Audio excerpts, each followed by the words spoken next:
What happens when a small-town restaurant manager turns away a group of Amish men who've been loyal customers for 40 years? Morgan Freeman was simply passing through Fieldbrook when he witnessed the quiet humiliation unfold before him. A2, calculated rejection masked as modern standards. While the restaurant fell silent, Jacob Lapp and his friends accepted the insult with dignified restraint. But beneath the surface lay a forgotten promise made decades ago, when these same Amish hands rebuilt the restaurant after a devastating storm. As Freeman begins uncovering the buried history, he unearths something more troubling than a dress code policy. The new manager's crusade for progress threatens to erase a debt of gratitude that can never truly be repaid. Sometimes the most powerful stories aren't about who speaks the loudest, but who remembers what others have chosen to forget. Before we jump back in, tell us where you're tuning in from, and if this story touches you, make sure you're subscribed because tomorrow I've saved something extra special for you. The evening light stretched long shadows across Main Street in Fieldbrook, Pennsylvania, as Jacob Lapp adjusted his broad-brimmed hat.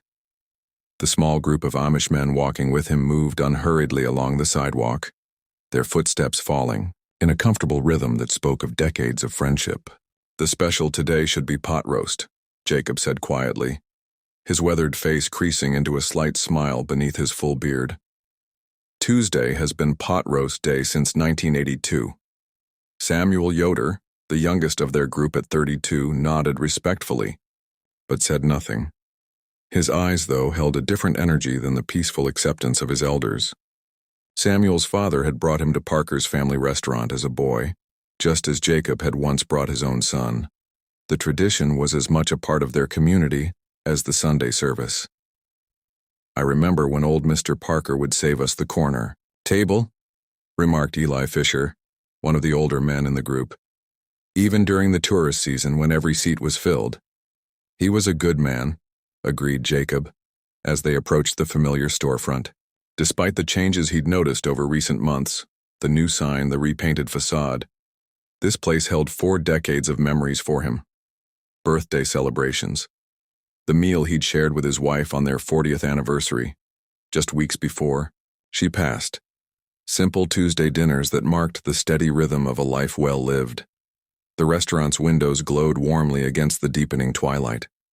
A bell chimed softly as Jacob pulled open the heavy oak door, releasing the aroma of home cooking into the cool October air. The 4 men stepped inside, their dark, simple clothing a stark contrast to the restaurant's newly renovated interior. Jacob noticed the changes immediately. The worn wooden booths where he'd sat for 40 years had been replaced with sleek vinyl seating. The walls, once adorned with local photography, now displayed abstract art in vibrant colors. The old counter where farmers and factory workers once gathered for morning coffee had been transformed into a gleaming bar.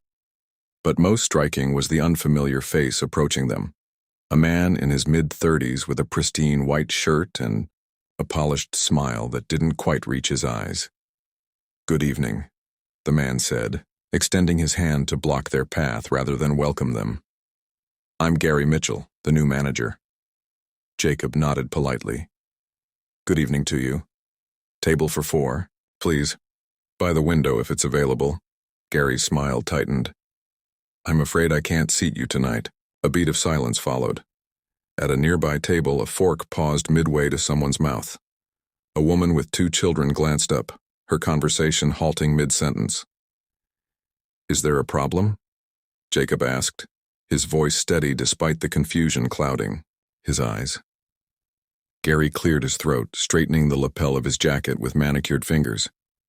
"We've implemented some changes recently. Parker's is moving in a new direction with a focus on modern clientele." He gestured vaguely at their plain attire, the simple homemade shirts, the suspenders, the broad-brimmed hats the men had respectfully removed upon entering. "We now maintain certain standards of dress for our dining room." Samuel Yoder's body tensed beside Jacob.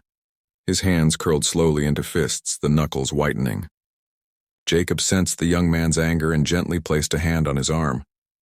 "I see," Jacob said, the words falling soft and heavy in the now silent restaurant. "We have been coming here every Tuesday for many years." "Times change," Gary replied with practiced smoothness. Our establishment has evolved to meet contemporary expectations. Perhaps there's somewhere else more suitable for your group." The words hung in the air, polite on the surface, but carrying an unmistakable message. This place that had welcomed them for generations no longer had room for their kind. 3 tables away, a man with gray hair and kind eyes looked up from his meal. He wore casual clothes, a sweater and slacks, but carried himself with a quiet authority that even Gary seemed to unconsciously register. The man watched the exchange with deepening interest, his expression thoughtful beneath the subtle furrow of his brow. At the counter, Martha Reeves, a waitress who had served at Parker's for over 15 years, gripped her order pad so tightly that her fingernails left small half-moons in the paper. Her eyes darted between Gary and the Amish men, then briefly met those of the gray-haired customer. Something passed between them, a shared recognition of the wrongness unfolding.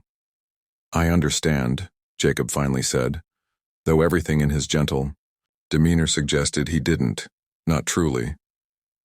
"We will go elsewhere."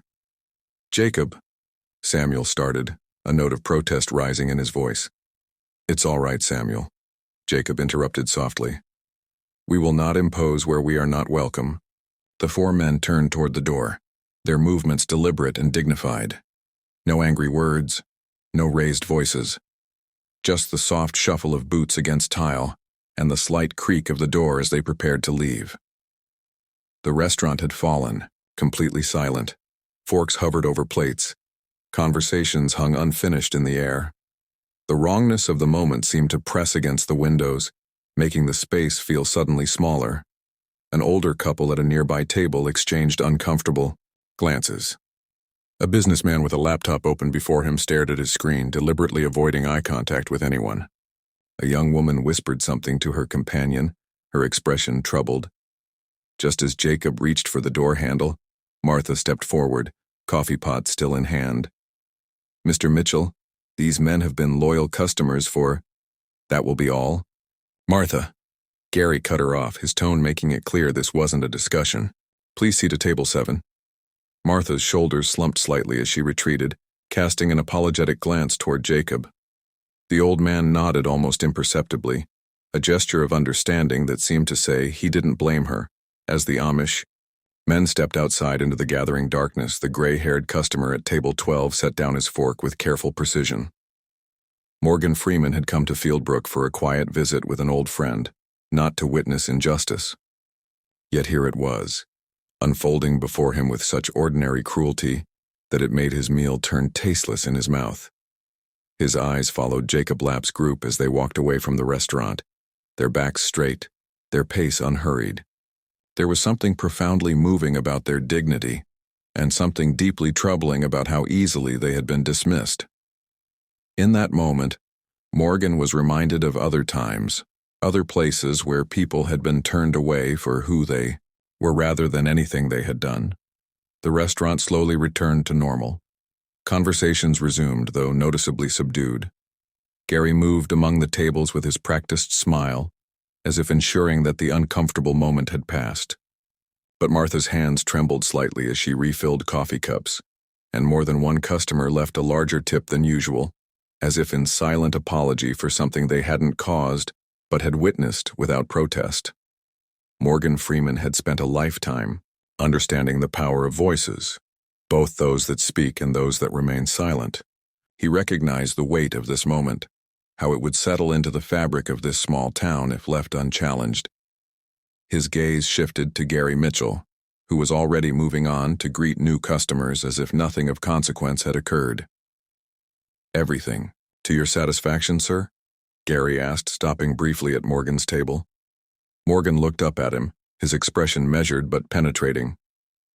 "The food is excellent," he replied, his voice carrying that distinctive resonance that had narrated countless stories. "But I find myself with a diminished appetite." Gary's smile flickered uncertainly, as if sensing the judgment beneath the polite words, but he quickly recovered. "Well, I hope it returns, sir. Can I get you anything else in the meantime?" "Not at the moment," Morgan replied, and Gary moved on, visibly relieved to escape the weight of the older man's gaze. Outside, The streetlights flickered on, casting long shadows as Jacob and his friends disappeared around a corner. Through the window, Morgan could see them walking away, their silhouettes growing smaller against the twilight. Samuel Yoder's posture told its own story, shoulders tight with restrained frustration, steps slightly out of rhythm with the others, as if his body rebelled against the quiet acceptance. Morgan watched them go, his meal forgotten, a decision forming in his mind. He had come to this town for rest, for the simple pleasure of reconnecting with an old friend. He hadn't planned to get involved in local matters, but sometimes the universe placed you exactly where you needed to be. Something about this wasn't right, and Morgan Freeman was not the kind of man to ignore it. As the Amish men vanished from view, Morgan's reflection stared back at him from the darkening window. A man at a crossroads. He could finish his meal, pay his bill, and walk away. Or he could acknowledge the responsibility that came with witnessing injustice, however quiet it might seem. His decision was already made. Morgan Freeman left a $20 bill beside his half-eaten meal and walked out of Parker's restaurant, the weight of what he'd witnessed still sitting heavy in his chest. The night air had grown colder, carrying the crisp scent of autumn leaves and wood smoke from distant chimneys. He stood for a moment on the sidewalk, adjusting his scarf against the chill, his eyes scanning the street for any sign of Jacob Lapp and his companions. He had just decided which direction to try when the restaurant's side door opened with a metallic squeak. Martha Reeves stepped out, pulling her thin cardigan tight around her shoulders. Her eyes darted nervously toward the main entrance before she approached Morgan. "Excuse me," she said, her voice barely above a whisper. "I saw what happened in there, with the Amish folk." She glanced over her shoulder again. "I'm on my break, just 5 minutes, but I couldn't let you leave without saying something." Morgan turned to face her fully, his expression open and patient. "I'm listening." "What happened in there wasn't right," Martha said, the words tumbling out as if she'd been holding them back too long. "Jacob Lapp has been coming to Parker's every Tuesday for 40 years. Rain or shine, summer and winter. Even when his wife died 3 years ago, he was back the next Tuesday, sitting at his usual table. Mr. Parker, the original owner, he always made sure they were welcome." Her eyes glistened in the glow of the streetlight. "Gary's only been managing for 3 months. The owner's son hired him from some restaurant chain in Philadelphia. Said we needed new direction."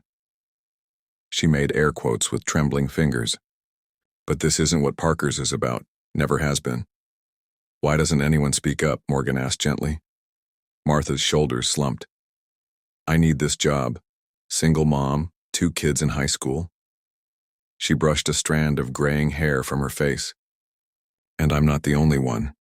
A lot of us just keeping our heads down, hoping Gary's new direction fails before it's too late." Morgan nodded, understanding all too clearly. "Do you know where they might have gone?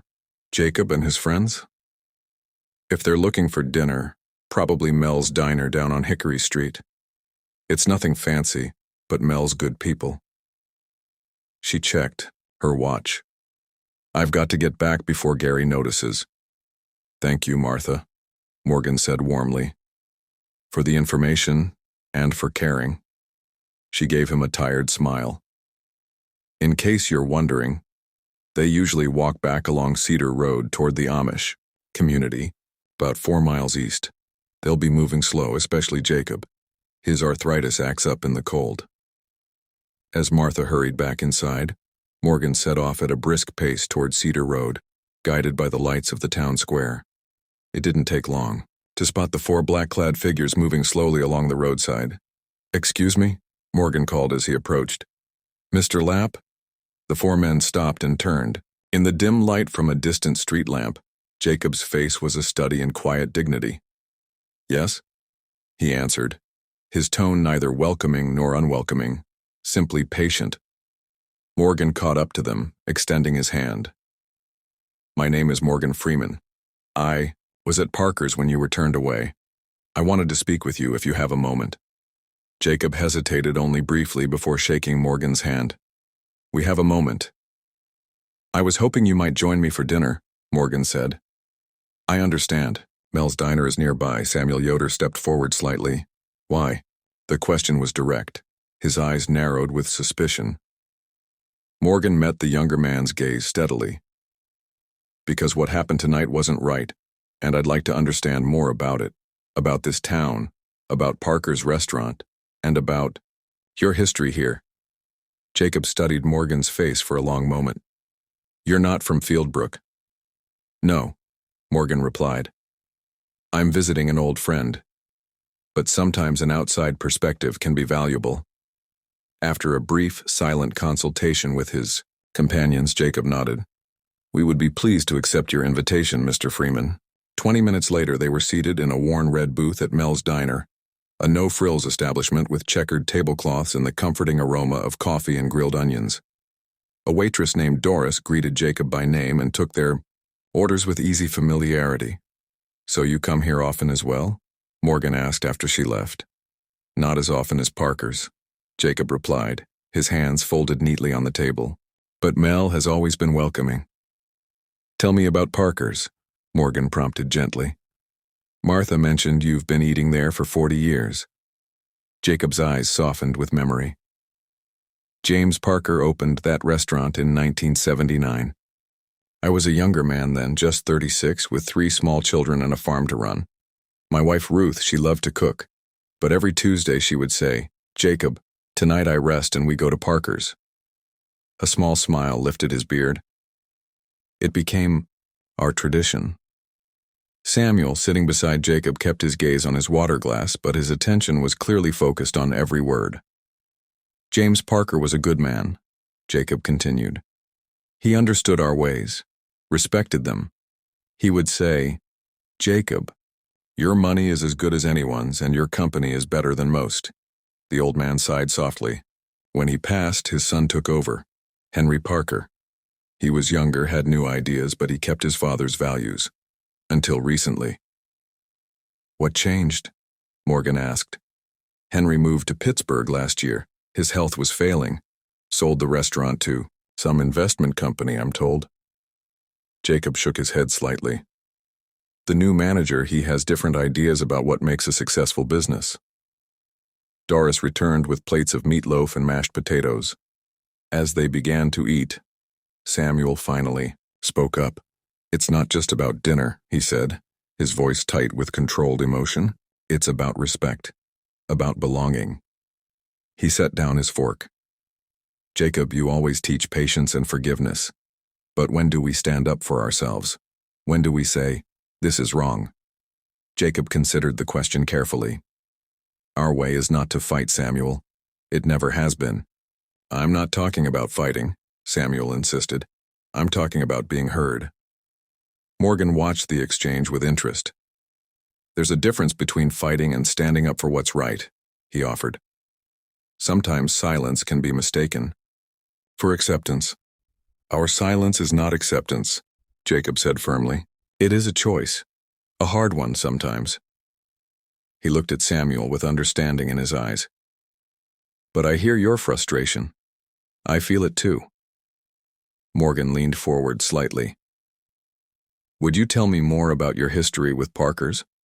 Martha mentioned something about the original owner valuing the Amish community particularly. Jacob nodded, setting down his utensils. It was the spring of 1985. A terrible storm hit Fieldbrook. Thunder and lightning like Judgment Day itself. Parker's restaurant was badly damaged, roof torn half off, windows broken. James Parker was in despair. Insurance would only cover part of it, and he didn't have the money for the rest. Jacob took a sip of water before continuing. Our community came together. We are good with our hands, as you know. 15 men worked for 2 weeks to rebuild that roof, replace those windows, repair what was broken. We asked nothing in return. He smiled faintly. But James Parker never forgot. He made a promise that day, standing in his newly repaired dining room. He said, as long as this restaurant stands, you and your people will always be welcome here. The table fell silent as the weight of that broken promise settled over them. I didn't know, Samuel said quietly. About the storm, about the rebuilding. It was before your time, Jacob acknowledged. but it is part of our shared history with this town. He looked at Morgan. History that is being forgotten. Morgan sat back, absorbing this information. Do you think the current management knows this history? Jacob shrugged slightly. Perhaps not. Does it matter? The world moves forward, not backward. History always matters, Morgan said, his deep voice carrying a quiet authority. The past shapes the present whether we acknowledge it or not. Samuel placed his napkin beside his plate. So what do we do? Just accept that things have changed? That promises don't matter anymore? Jacob placed a gentle hand on the younger man's shoulder. We continue to be who we are, Samuel. That is all any of us can do. Sometimes, Morgan said thoughtfully, being who you are includes reminding others of who they are, or who they're meant to be.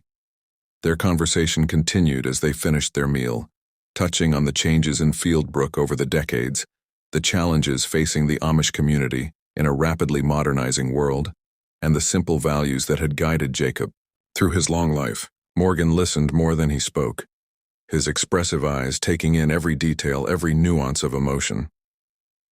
As they prepared to leave, Morgan settled the bill despite Jacob's polite objections. Outside, the night had grown colder still, stars now visible in the clear autumn sky. May I ask you something, Mr. Freeman? Jacob said as they stood on the sidewalk outside Mel's. Of course. Why does this matter to you? You're a visitor here. You'll be gone soon, I imagine. Morgan considered the question carefully. I've learned that injustice doesn't require my presence to continue, but it sometimes requires my absence to thrive, and I've never been comfortable giving injustice room to grow, no matter how small it might seem. Jacob nodded slowly, respect evident in his eyes. A wise perspective. They parted ways shortly after, with Morgan declining Jacob's offer of a visit to their community, perhaps another time, and the Amish men continuing their journey home on foot, refusing Morgan's offer of a ride. The walk gives us time to think. Back in his hotel room, Morgan sat in a worn armchair by the window, looking out at the small town now mostly dark except for streetlights and the occasional illuminated window. He thought about Jacob Lapp's quiet dignity, about Samuel Yoder's burning frustration, about Martha Reeves trapped between her conscience and her livelihood, and he thought about promises, those kept and those broken, those remembered and those forgotten. He leaned back in his chair, thoughtful. There was more to this than just a bad policy. There was a history buried here, and he intended to unearth it. Morning light filtered through the blinds of Morgan Freeman's hotel room as he stood before a small mirror, straightening his collar. He'd slept little, his mind working through the night, piecing together fragments of a story that seemed to hold more weight with each passing hour. His friend Walter, the reason for his visit to Fieldbrook, watched from an armchair, coffee mug in hand. So instead of fishing like we planned, you're going to spend the day digging through old town records? Walter asked, amusement playing at the corners of his mouth. Morgan smiled, meeting his friend's eyes in the mirror. The fish will still be there tomorrow.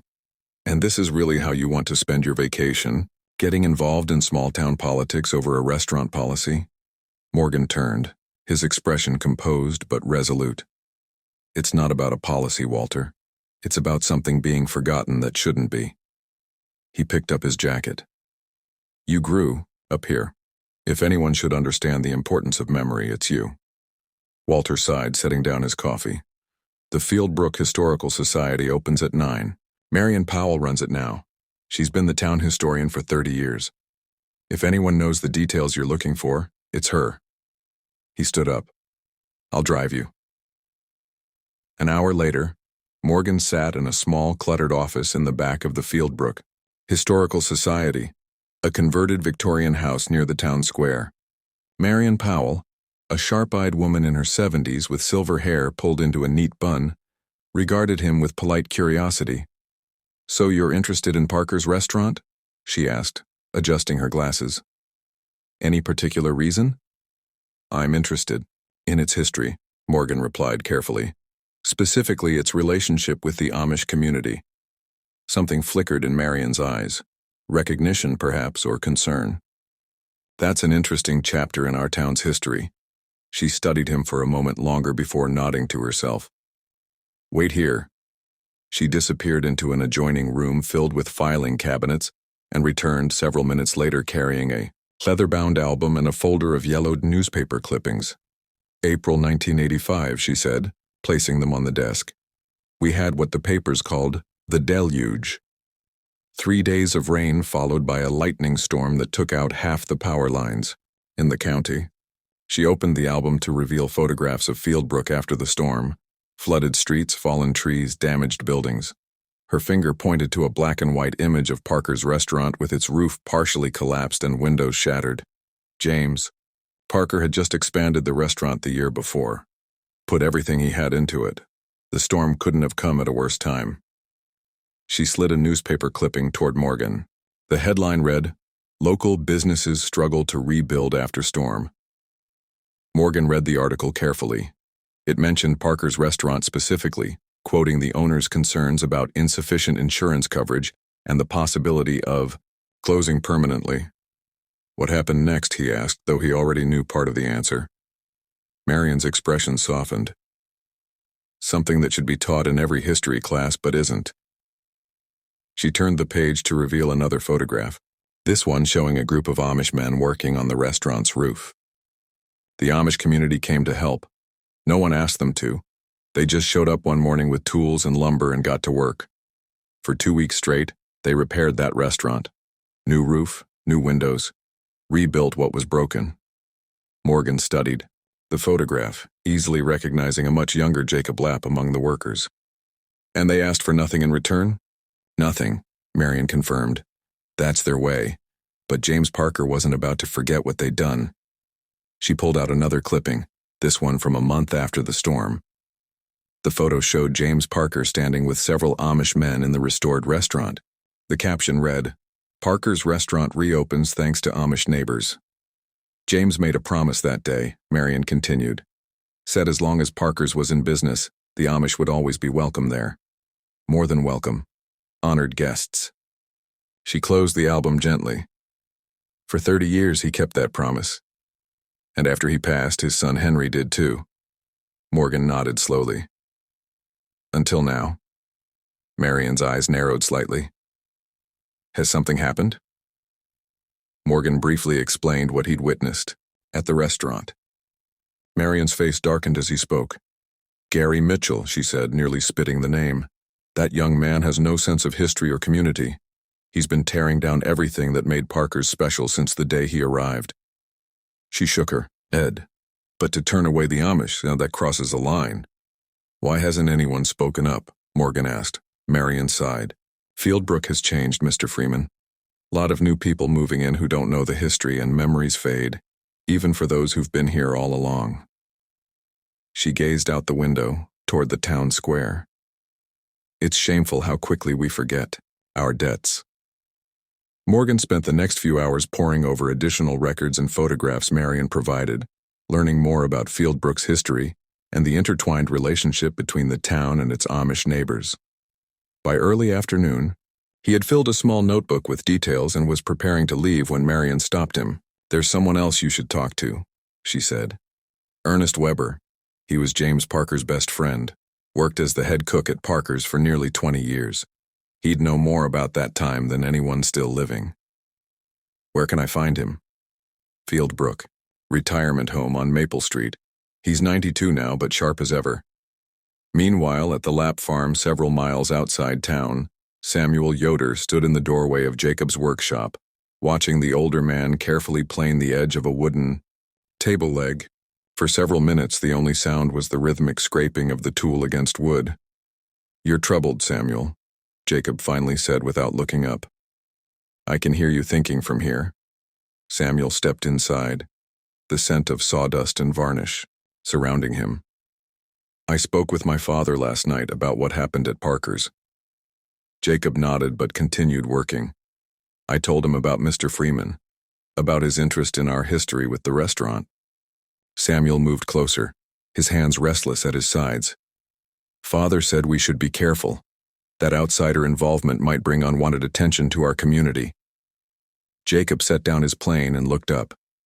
Your father is a wise man. But is he right in this case? Samuel pressed. Mr. Freeman seems genuine in his concern.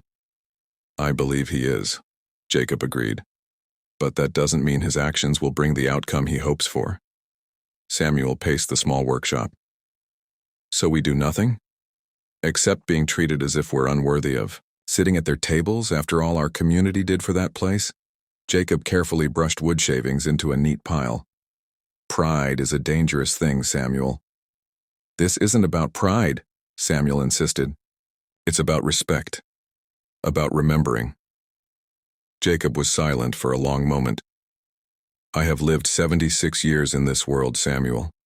I have seen that sometimes fighting for respect costs more than the respect itself would have given you. He looked up, his eyes carrying the weight of decades. Our ways have preserved us through much harder times than being turned away from a restaurant. Samuel sat on a nearby stool, his shoulders slumped. My grandfather helped rebuild that restaurant, did you know that? Jacob nodded. Eli Yoder. He was a fine carpenter. He never told me about it. I only learned last night when my father shared the story. Samuel looked down at his hands, strong, calloused hands like his grandfather's. It feels wrong to let that history be erased. Jacob put down his tools and faced Samuel fully. I understand your feelings. Truly I do. His voice grew softer. Last night I prayed for guidance. Asked the Lord if our silence in the face of disrespect was truly His will or merely our habit. He smiled slightly. I'm still waiting for a clear answer. Samuel looked up in surprise. It was rare for Jacob to express doubt about their community's traditions. Perhaps, Jacob continued thoughtfully, there is a space between fighting and surrendering where truth can simply be spoken. He placed a weathered hand on Samuel's shoulder. Let us be patient a little longer. See what Mr. Freeman discovers. Then we will decide if we should add our voices to his. At Parker's restaurant, the lunch rush was in full swing. Martha Reeves moved efficiently between tables, her smile professional but her eyes watchful. When she entered the kitchen to retrieve an order, she found Gary Mitchell in a heated phone conversation in the back corner, his voice low but intense. I don't care what the tradition was, he was saying. Times change and so do standards. If you want this place to compete with the new bistro opening in Ridgefield, we have to elevate our image. Martha busied herself arranging plates, straining to hear. Look, Mr. Parker, I was hired to increase profits, and that's what I'm doing. The numbers don't lie. Gary paused, listening. With all due respect, sir, you're in Pittsburgh, not here. You don't see the clientele we're trying to attract. Another pause, longer this time. I understand there's history here, but business is business. Gary's voice hardened. They remind me of my father and his backwards ways, always stuck in the past, refusing to change with the times. Look where that got him. The conversation ended abruptly. Gary turned, noticed Martha, and straightened his tie, his face resuming its practiced professional mask. Those orders for table 9 ready yet? He asked briskly. Just coming up, Martha replied, her heart racing as she turned to the pass-through window. Gary's words echoed in her mind. This wasn't just about business. There was something personal driving his actions, something she hadn't understood until now. Ernest Weber sat in a sunlit common room at the Fieldbrook retirement home, his thin hands resting on a worn photo album. Morgan sat across from him, listening intently as the elderly man shared memories of his years working alongside James Parker. James wasn't just my boss, he was my friend, Ernest said, his voice fragile but clear. When that storm hit, he was devastated. Had just taken out a second mortgage on his house to expand the restaurant. Insurance wouldn't cover half the damage. He shook his head at the memory. He was ready to give up. Said maybe it was a sign he wasn't meant to succeed. Ernest turned the pages of his album, revealing photographs of the restaurant through the years, including several showing the Amish workers during the reconstruction. Then Jacob Lapp showed up at his door, Said he and some others were there to help. Ernest smiled. James tried to tell them he couldn't pay, but Jacob just said, "We are neighbors. This is what neighbors do." "That simple?" Morgan asked. "That simple," Ernest confirmed. Though there wasn't anything simple about the work they did, that roof was completely rebuilt. Better than it was before. They worked from sunrise to sunset for days on end. He pointed to a particular photo. "That's Jacob there, younger than, of course, directing the work. Natural leader, even among his own people." Morgan studied the image. Jacob standing on the half-finished roof, pointing as he gave instructions to other workers. "After the restaurant reopened," Ernest continued, "James made it a policy that any Amish person who came in would be treated with special respect. Reserved the best table for them on Tuesdays when they usually came to town for supplies." His eyes grew distant with memory. "Sometimes when things were tight financially, he'd say to me, 'Ernest, we might be struggling, but we'll never forget who kept this roof over our heads.'" "And his son Henry? Did he maintain that tradition?" Ernest nodded.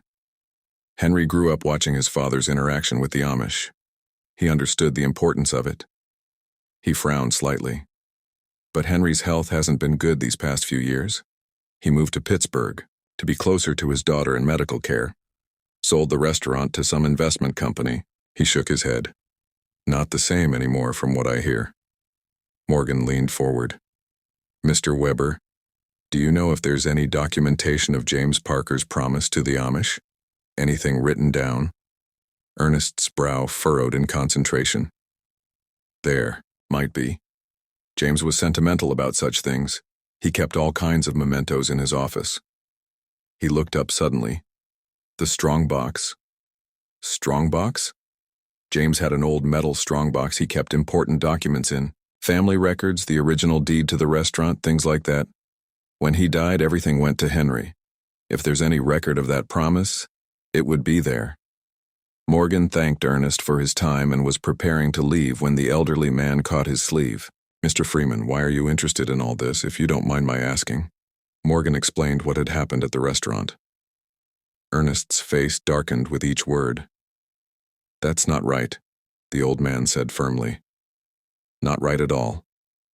He closed his photo album with trembling hands. James would be heartbroken to see what's become of his promise. "I'm hoping to change that," Morgan said quietly. Ernest studied him for a moment, then nodded. "Good. Some things shouldn't be forgotten no matter how much time passes." He paused. "You know, Henry Parker still calls me every month or so. Checks in on me, talks about old times. Maybe it's time I reminded him of a few things." Back at his hotel, Morgan spread out his notes and the copies of photographs Marion had allowed him to take. The evidence was clear. The Amish community had saved Parker's restaurant from certain closure after the storm of 1985. James Parker's gratitude had established a tradition of welcome that had lasted for decades, until Gary Mitchell arrived. With his new direction, Morgan's phone rang. It was Martha Reeves. "Mr. Freeman, I hope you don't mind me calling. Walter at the hotel gave me your number." "Not at all, Martha. What can I do for you?" "I overheard something today. A conversation between Gary and Mr. Parker, the owner's son." Her voice lowered. "Gary said something about the Amish reminding him of his father and his backwards ways. Said look where that got him." It seemed personal. Morgan processed this new information. "Thank you, Martha. That's very helpful." After they hung up, Morgan sat back in his chair, the pieces falling into place. This wasn't just about modernizing a restaurant. Gary Mitchell was carrying personal baggage, perhaps resentment toward traditional values that reminded him of his own father. He was rewriting the restaurant's history to match his vision of progress, erasing debts of gratitude in the process. Morgan picked up a photograph of Jacob Lapp working on the restaurant's roof, determination evident in his younger face. The image seemed to bring the narrative full circle, connecting past and present in a way that could no longer be ignored. He had found the missing piece of the puzzle. Now it was time to confront the man responsible. The mid-morning sun cast long shadows through Parker's restaurant as Morgan Freeman pushed open the door. a leather portfolio tucked under his arm. The breakfast rush had ended, leaving the dining room in that quiet lull before lunch, half the tables empty, a few lingering customers nursing final cups of coffee. The scent of fresh brewed coffee and lingering breakfast pastries hung in the air, comforting and familiar. Morgan paused just inside the entrance, taking in the space with new eyes. The modern renovations, sleek lighting fixtures, abstract art on freshly painted walls, seemed at odds with the worn wooden floors that had supported generations of diners. Those floors, he now knew, had been installed by Amish hands nearly 40 years ago. Martha looked up from wiping down a table, recognition and something like hope flashing across her face. She approached him with a questioning glance at his portfolio, her name tag slightly askew on her faded blue uniform. "Good morning, Mr. Freeman. Just one today?" "Yes," Morgan replied, his voice carrying that distinctive warmth that somehow managed to be both gentle and commanding. "And I'd like that corner table, if it's available." Martha nodded, understanding immediately which table he meant. The one that had traditionally been reserved for Jacob Lapp and his Amish friends on Tuesdays. Her eyes darted to the reserved sign that now sat in a drawer behind the counter, rather than on the table where it had stood for decades. "Of course," she said, leading him across the restaurant with deliberate steps. A few of the regular customers watched with interest. Morgan had been recognized yesterday, the advantage and occasional burden of being a well-known face. Whispers followed him as Martha placed a menu before him with careful attention. "Is Gary in today?" Morgan asked quietly as she poured his coffee, the dark liquid steaming in the morning light. "In his office," Martha confirmed, her voice equally low. "Doing the monthly inventory." She hesitated, then added, "He's been in a mood since yesterday. The quarterly numbers came in. Good or bad? Telling and preparing this story took us a lot of time, so if you are enjoying it, subscribe to our channel. It means a lot to us. Now back to the story. Good for business from what I heard, bad for his mood." She glanced toward the back office. "He's driving the kitchen staff crazy with new menu ideas. Fancier, more expensive. Less like the Parkers people remember." Morgan nodded thoughtfully. "Would you let him know I'd like to speak with him when he has a moment, no rush?" Martha hesitated, conflict evident in her expression. One hand played nervously with the order pad in her pocket. "Are you sure about this, Mr. Freeman? Gary can be difficult when challenged." Morgan smiled, the corners of his eyes crinkling, with gentle reassurance. "I've faced difficult conversations before, Martha. Some things need to be said even when they're hard to hear."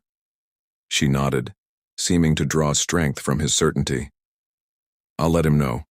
Coffee's on the house, by the way."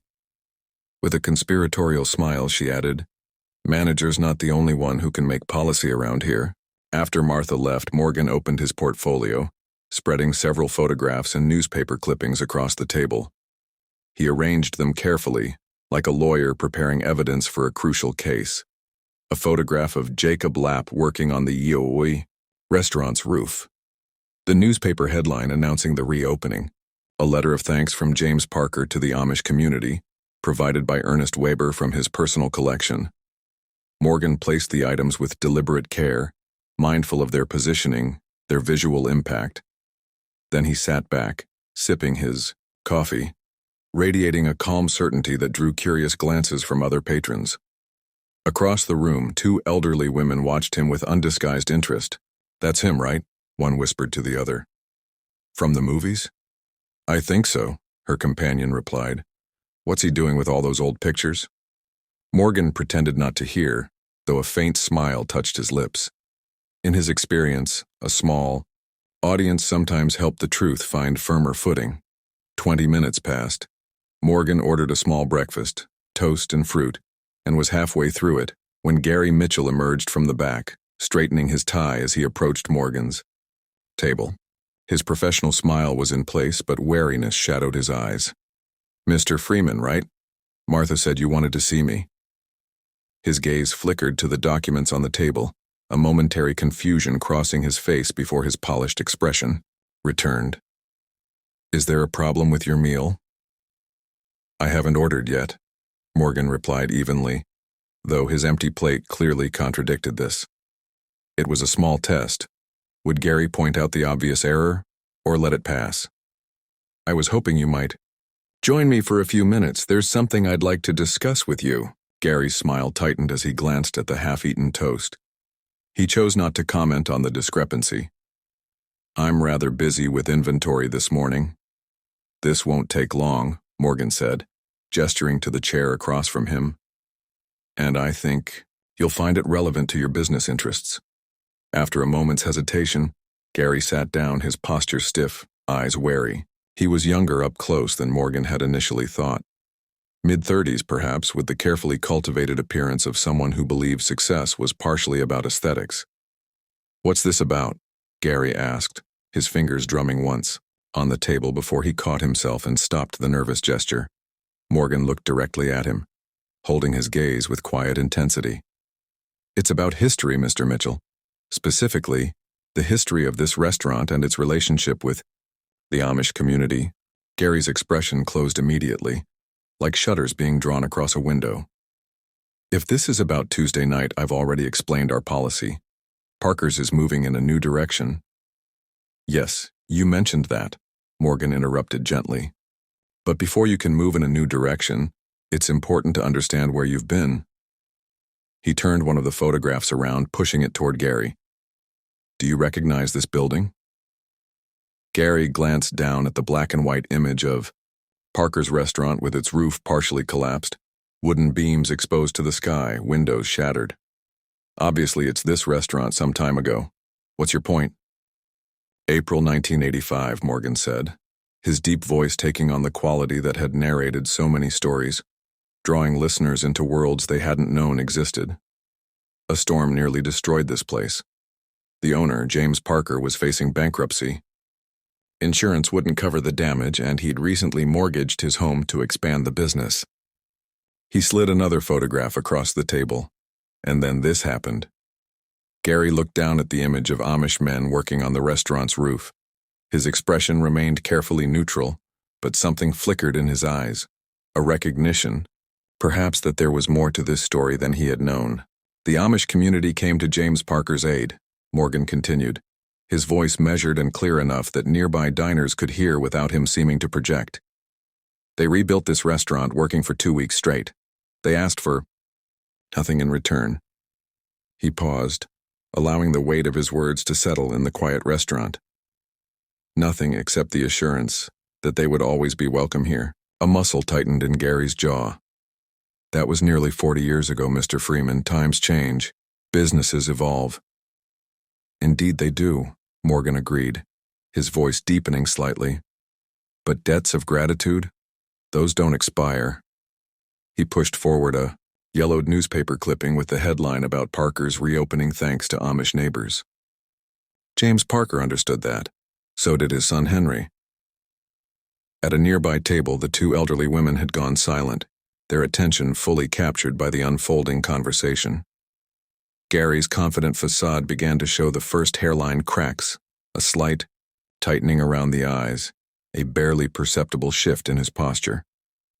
Mr. Parker hired me to modernize this establishment, to increase profits and attract a different clientele. And did he specifically instruct you to turn away the very people who ensured this restaurant would still be standing today? Morgan asked, his tone gentle but unyielding, like water that would eventually shape even the hardest stone. Gary shifted in his seat, straightening a fork that was already perfectly aligned with the others. He gave me full authority over day-to-day operations and policies. I see.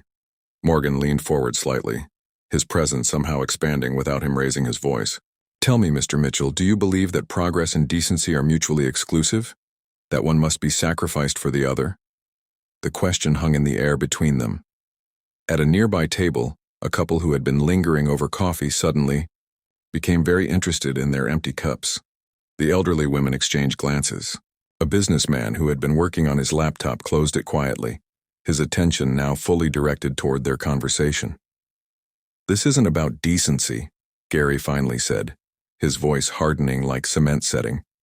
It's about image, about standards. You can't run a successful business on sentimentality.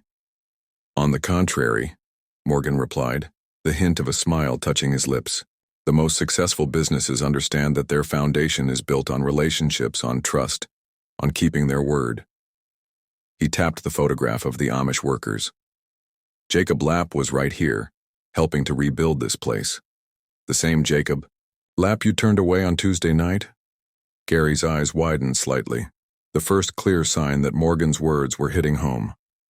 He glanced down at the photograph again, studying it more carefully this time. I didn't know that, he said, a defensive edge creeping into his voice. No, I don't imagine you did, Morgan acknowledged, his tone free of accusation. But ignorance of history doesn't erase it, and it doesn't absolve us of the obligations that history creates. Gary's fingers tapped the table again, a rhythmic outlet for his growing discomfort. Mr. Freeman, while I appreciate this history lesson, my responsibility is to the present and future of this business, not its past. They're inseparable, Morgan said simply. The present is built on the past, whether we acknowledge it or not. He gestured to the restaurant around them. These walls remember, even when people forget. Gary scoffed slightly at this, but the sound lacked conviction. With all due respect, walls don't remember anything, don't they? Morgan's eyes held a quiet challenge. This building stands because Amish hands rebuilt it. That's not metaphor, Mr. Mitchell. It's literal truth.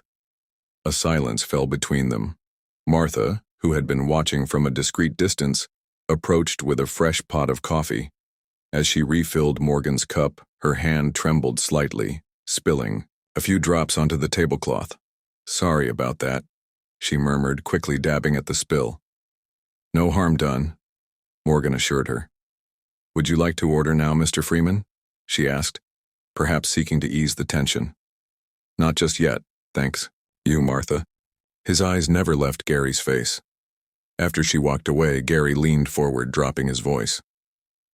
Look, I understand your concern, but this isn't really about the Amish, is it? This is about change, about progress. Some people resist it, cling to the old ways simply because they're familiar. A hint of passion crept into his voice for the first time. I was brought in to revitalize this place, to make it competitive again. The restaurant business isn't what it was 40 years ago. Something shifted in Morgan's expression, a deepening of perception, as if he were seeing beyond Gary's words to something underneath. This feels personal for you, he observed quietly. Gary blinked, caught off guard by the sudden shift. What? Your resistance to the Amish, Morgan clarified. It's not just business, there's something else there. The color drained slightly from Gary's face, like water receding from shore. That's absurd.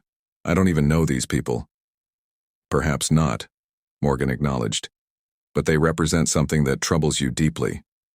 He paused, watching Gary's expression with the careful attention of someone who had spent a lifetime reading faces, understanding the stories they told without words. I understand your father held traditional values. Values you've rejected. The color drained from Gary's face completely now.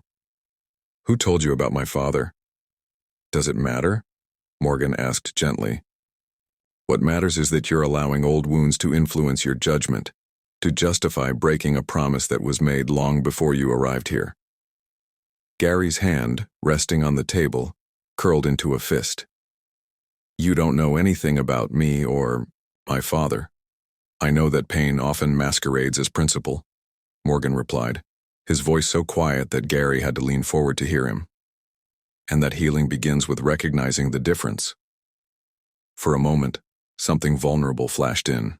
Gary's eyes, a glimpse of the wounded son behind the polished manager's facade.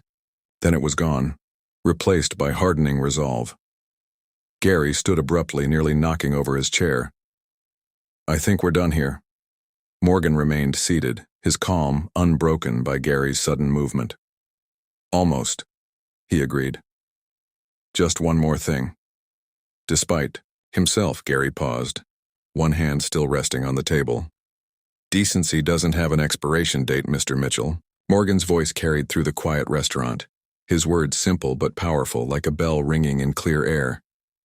It doesn't become outdated or unfashionable. It doesn't yield to market trends or quarterly projections. It remains always the truest measure of who we are. Several diners were openly watching now, the exchange having captured their attention like a play unfolding unexpectedly in their midst. One of the elderly women dabbed at her eyes with a napkin. The businessman who had closed his laptop nodded, slightly as if in agreement. Gary seemed suddenly aware of the audience, of how this confrontation might appear to others. His professional mask reasserted itself with visible effort, smoothing his features into practiced neutrality. "Thank you for your perspective, Mr. Freeman. I'll take it under advisement." "That's all anyone can ask," Morgan replied, gathering his photographs with unhurried movements. "That we consider carefully the impact of our choices, especially when they affect others." Gary turned to leave, then paused, something unresolved in his expression. He looked back at Morgan, momentarily stripped of his practiced confidence. "You don't understand the pressures of running a business like this, the competition we're facing, the changes in the industry." "Perhaps not," Morgan conceded. "But I understand something about legacy, about the story a place tells about itself and the people who steward that story." He looked around the restaurant, at the old wooden floors beneath new tables, at the original stone fireplace now surrounded by modern decor, at the aged beams overhead that had been reinforced by Amish hands. "This place has a good story, Mr. Mitchell, one worth preserving." Gary's eyes followed Morgan's gaze, seeing the restaurant through new eyes for a brief moment, not just as a business venture but as a community landmark with a history deeper. Then he'd realized. For the first time, a flicker of genuine doubt crossed his face. "I'll consider what you've said." The words seemed to surprise even him, as if they'd emerged without his full permission. Morgan nodded, accepting this small victory. "That's all I'm asking." As Gary turned to walk away, his phone rang with a shrill electronic tone that seemed to break the spell that had settled over the restaurant. He pulled it from his pocket, glancing at the screen with a frown. "Mr. Parker," he said, answering, it his professional tone returning. "Yes, I was just going to call you back about those quarterly numbers." He listened for a moment, his expression changing from polite attention to surprise. "Ernest Weber called you? About what?" Another row. Pause. "I see, yes, he's actually here right now." Gary glanced at Morgan, something like resignation in his eyes. "No, I understand, of course." He lowered the phone slightly. "Mr. Parker would like to speak with you." Morgan accepted the phone, his movements unhurried. "Hello, Henry. This is Morgan Freeman." He listened for several moments, his expression thoughtful. "I see, yes, that would be helpful. When?" He nodded, though Henry Parker couldn't see the gesture. "I understand, thank you." He handed the phone back to Gary, who finished his conversation with Henry Parker in terse, professional tones before ending the call. The manager stood still for a moment, visibly processing whatever had been said, his fingers tightening around the phone. "It seems," Gary finally said, his voice carefully controlled, "that Mr. Parker was unaware of several aspects of this situation. He's rather concerned." "Understandably so," Morgan replied. "He's asked that no further actions be taken regarding our dress code policy until he can address the matter personally." Gary's jaw tightened. "Apparently he's driving in from Pittsburgh tomorrow." Martha, who had been hovering nearby, nearly dropped the coffee pot she was holding. "Mr. Parker is coming here? In person?" The surprise in her voice suggested this was a rare occurrence. "That's what he said," Gary confirmed, a muscle working in his jaw. "He hasn't been back to Fieldbrook in over a year," Martha said, more to herself than anyone else. "Not since his health took a turn." An older customer at the counter looked up. "Henry's coming back? Well, I'll be. Guess some things still matter after all." Gary's phone rang again. He glanced at it with a frown, stepping away to take the call. After a brief conversation, he returned to Morgan's table, his expression a complex mix of emotions. "That was the front desk at the Fieldbrook Inn," he said. Mr. Parker requested that I make a dinner reservation for him. He paused. His next, words clearly difficult to say. And for Jacob Lapp and his Amish friends for tonight. A ripple of reactions moved through the restaurant. Surprised murmurs, knowing glances exchanged between longtime customers. It seems, Morgan observed quietly, that Henry Parker remembers his father's promise. Gary nodded stiffly. So it would appear. Just then the restaurant's door swung open with a gentle chime. Martha, who had been clearing a nearby table, nearly dropped her tray. "Mr. Parker," she exclaimed, her voice rising with shock. Both Morgan and Gary turned toward the entrance where an elderly man stood leaning on a cane, his weathered face set in lines of determination.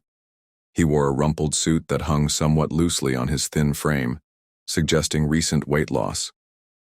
His white hair was neatly combed, and despite his apparent frailty, his eyes were sharp and alert. He surveyed the restaurant slowly, taking in the changes, the new decor, the modern lighting, the sleek bar that had replaced his father's old counter. His gaze finally settled on their table. "No need to wait until tomorrow," Henry Parker announced, his voice stronger than his frail appearance suggested. "Some matters can't wait another day." The restaurant fell completely silent. Every eye was on Henry Parker as he made his way slowly toward Morgan and Gary, his cane tapping a steady rhythm against the wooden floor. The same floor his father had installed with help from Jacob Lapp and the Amish community nearly 4 decades ago.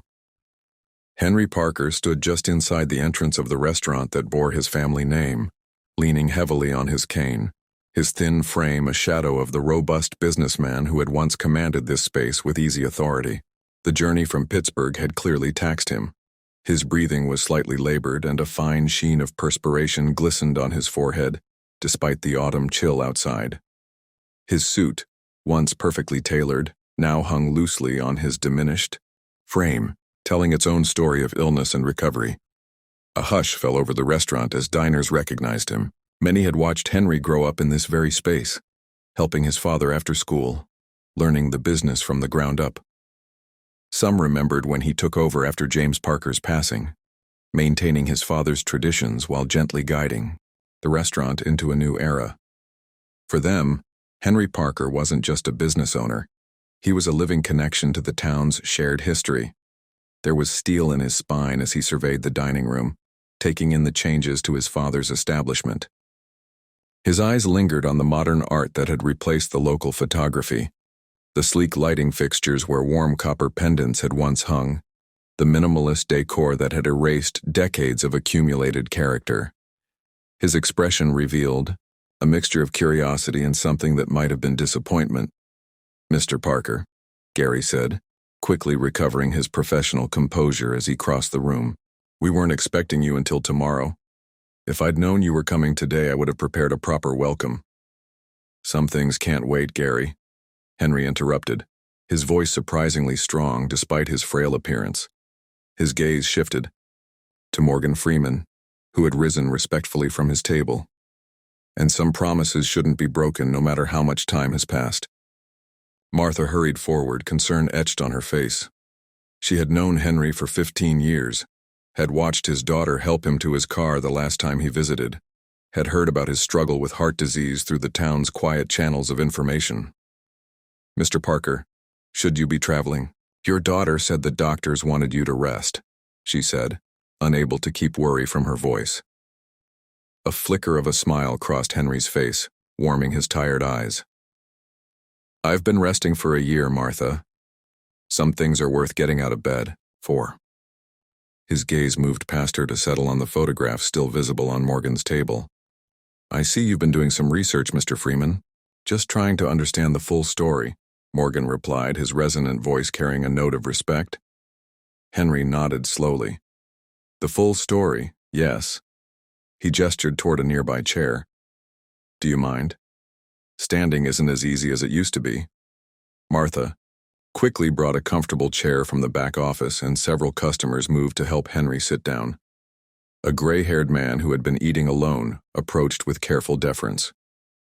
"Good to see you back, Henry," he said. "Place hasn't been the same."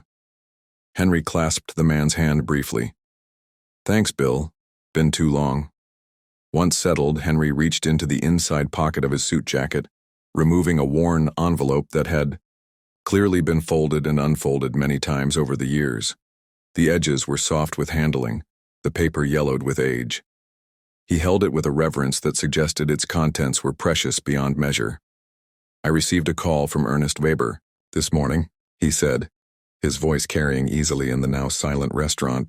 Ernest and I talk every month or so, but he's never called me before 7 a.m. until today. He paused, his fingers tracing the edge of the envelope. He told me what happened here Tuesday night, about Jacob Lapp and his friends being turned away. Gary shifted uncomfortably, his usual confident posture slightly diminished. Mr. Parker, as I explained on the phone, we've implemented a new standard of dress that— Henry held up a weathered hand, stopping Gary mid-sentence.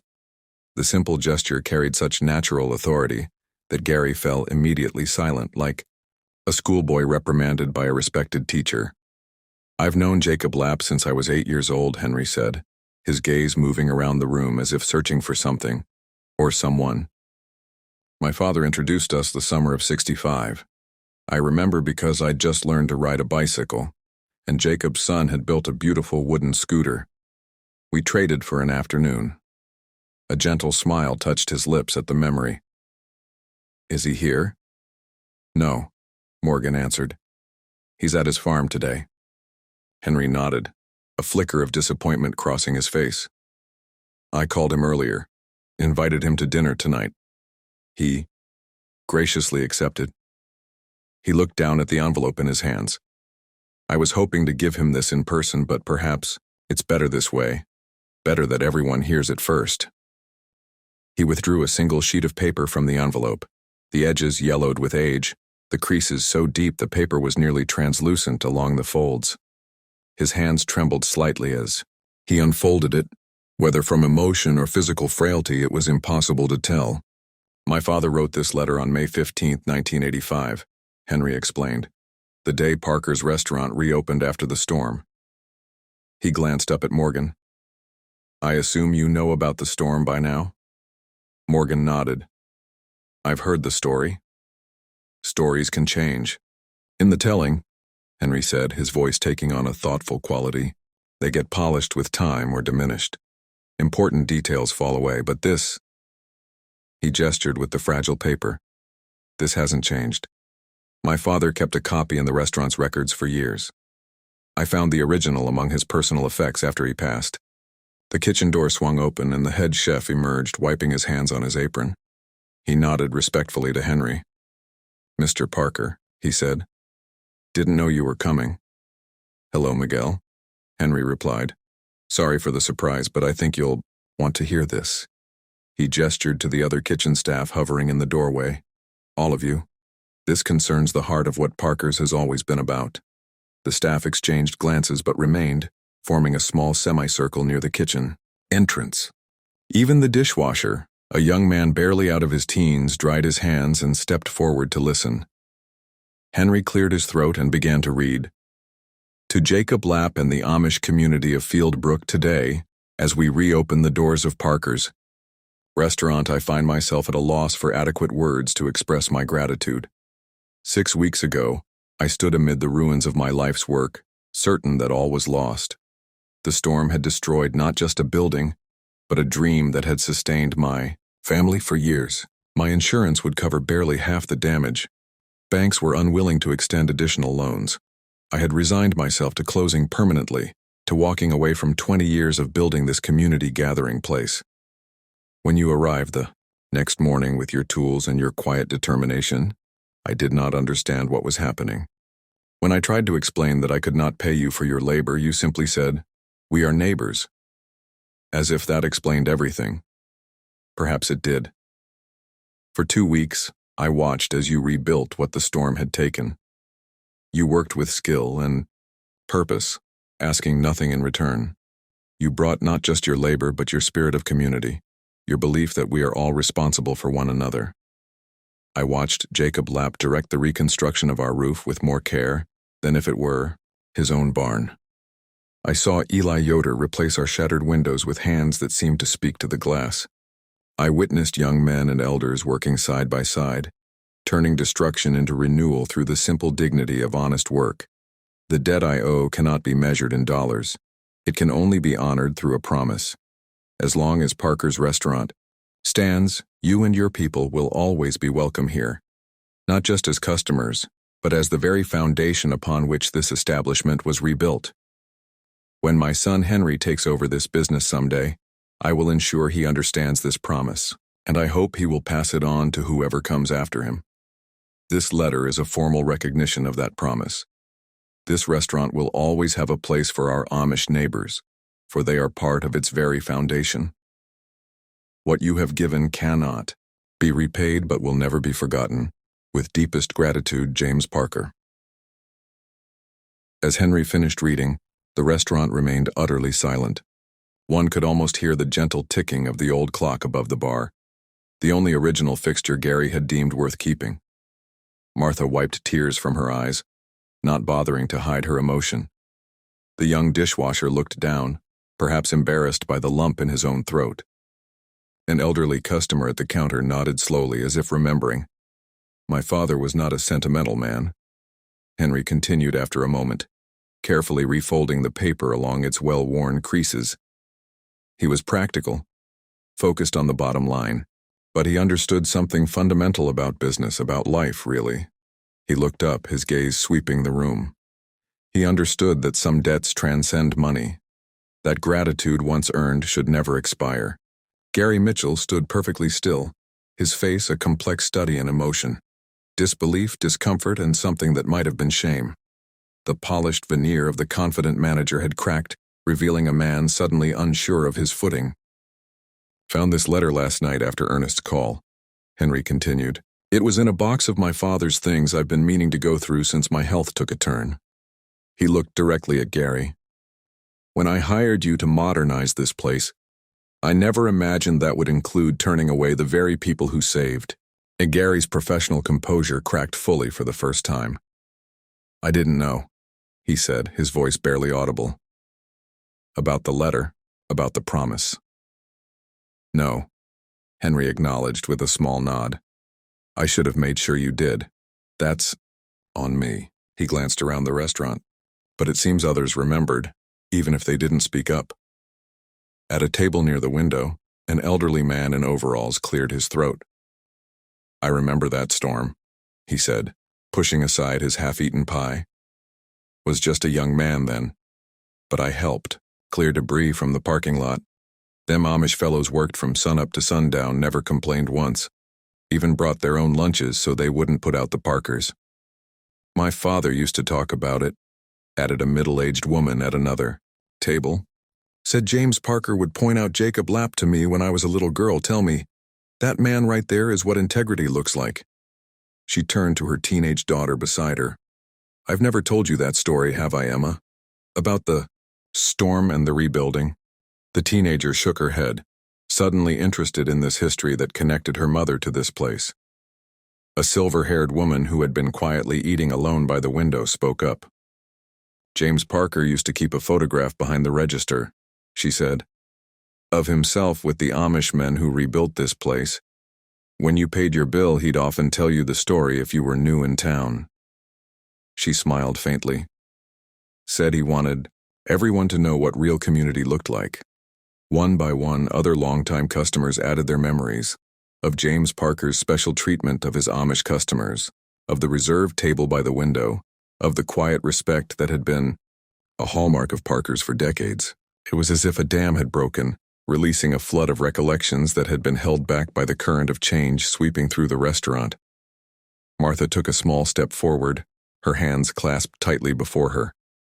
She had worked at Parker's, longer than anyone else on the current staff, had known both James and Henry Parker, had witnessed the restaurant's evolution through good times and bad. When I started working here 15 years ago, she said, her voice stronger than it had been in Gary's presence before. The first thing Mr. Parker, Henry's father, told me was the story of the storm and the rebuilding. He said, "We don't just serve food here, Martha. We honor promises." She looked directly at Gary. This place was built on kindness, not exclusion. Miguel, the head chef, nodded in agreement. When I was hired 5 years ago, Henry told me the same story. Said the pot roast recipe came from Jacob Lapp's wife. He looked at Henry questioningly. Henry smiled. Ruth Lapp. Wonderful cook. After the rebuilding, she stopped by with a pot, roast to feed the workers. My father loved it so much he asked for the recipe. She wrote it out on an index card that hung in the kitchen for decades. He glanced at Gary. I assume it's gone now? Gary faltered. I had the old recipe cards, digitized, modernized some of the techniques. But you kept the basic recipe? Henry pressed. Gary nodded. Yes, customers would have noticed if we changed it completely. So you understand the value of tradition, Henry observed quietly. Just selectively. Gary's eyes moved from face to face, seeing the restaurant's customers and staff for perhaps the first time. Not as demographics to target or obstacles to progress, but as people connected to this place through threads of memory and meaning. The weight of the moment, of history suddenly made present, of a promise remembered, was visible in the stiffness of his shoulders, the uncertainty in his eyes. Morgan Freeman watched silently from his table, his presence a steady anchor in the swirling emotions of the room. He caught Henry's eye, and something passed between them. A recognition, perhaps, of how stories shape lives, of how remembering can be an act of justice. Henry struggled to his feet, waving away offers of help. My father built this restaurant on 2 principles, he said, addressing the entire room now. Good food and gratitude. Somehow, in our rush to modernize, we've forgotten the second. He turned to Gary. This isn't about dress codes or modernization. It's about remembering who we are and what we owe each other. A young waitress, new enough that her name tag still had trainee beneath Lily, approached Martha and whispered something in her ear. Martha's eyes widened slightly. Mr. Parker, Martha said, turning to Henry. Jacob Lapp and some of his friends are in the parking lot. A ripple of reaction moved through the restaurant. Murmurs, exchanged glances, one elderly woman actually, clapping her hands together in anticipation. Gary looked stricken. They're early. We're not prepared for... Prepared? Henry interrupted, his voice gentle but firm. All that's required to welcome guests is an open door and a generous heart. My father taught me that before I could reach the counter. The door chimed softly, drawing all eyes to the entrance. Jacob Lapp stood there, his broad-brimmed hat in his hands, his weathered face registering surprise at finding himself the center of attention. Behind him were Samuel Yoder and 2 other Amish men. Jacob, Henry said, his voice breaking slightly with emotion. You're early for dinner. Jacob nodded, his calm presence seeming to ground the charged atmosphere of the room. We finished the barn raising sooner than expected. His eyes moved around the room, taking in the silent diners, Henry's frail figure, Gary's uncomfortable stance, Morgan's quiet observation. Is something wrong? For a moment, no one spoke. Then Henry crossed the room slowly, each step measured with the care of age and infirmity. When he reached Jacob, he extended his hand, the letter still clutched in the other. Nothing's wrong, he said, his voice clear and firm. For the first time in too long, something is right.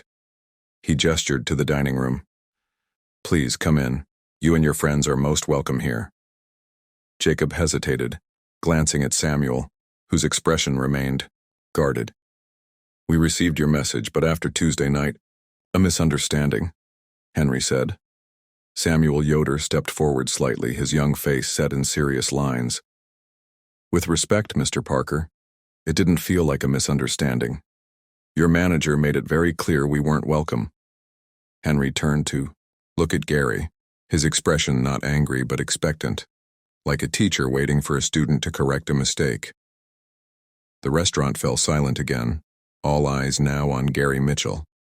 The manager stood at a crossroads, his carefully constructed vision for Parker's restaurant colliding with its deeply rooted history. For a long moment, he seemed frozen in place, caught between pride and truth. Then, something shifted in his expression, a subtle softening around the eyes, a releasing of tension in his jaw. He stepped forward, extending his hand to Jacob Lapp. "Mr. Lapp," he said, his voice steady despite the visible effort it cost him. "I owe you an apology. You and your community have always been welcome at Parker's. I forgot that. Or perhaps I never truly knew it." He glanced at Henry. "But I do now." Jacob studied Gary's face for a moment, his eyes carrying the wisdom of his 76 years. He seemed to be looking beyond the words to the truth of the man speaking them. Then, deliberately, he accepted Gary's hand.